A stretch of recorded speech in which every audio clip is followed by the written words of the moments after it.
सुनबाई, ए सुनबाई, अंजय, कुठे गेल्या दोघी पण या?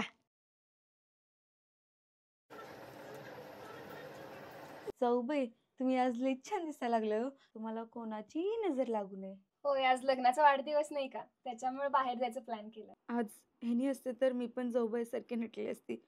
आज ही माझी अवस्था नसती अशी. सुनबाई, मी तुझ्यासाठी साडी आणल्या, गिफ्ट. आवडली तुला? हो, खूप छान आहे.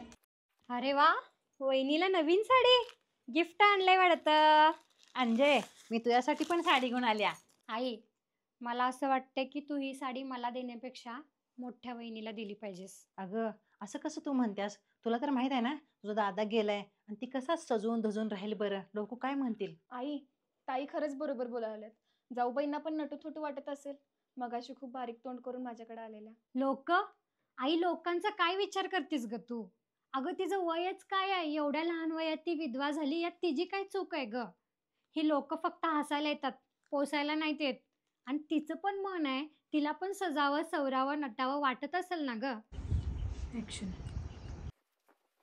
अगे सुनबाई, बोला की सासूबाई. सुनबाई, तू माझी सून नाहीस, माझी लेक आहेस आणि आजपासून तू माझ्या लेकीसारखंच राहायचंस.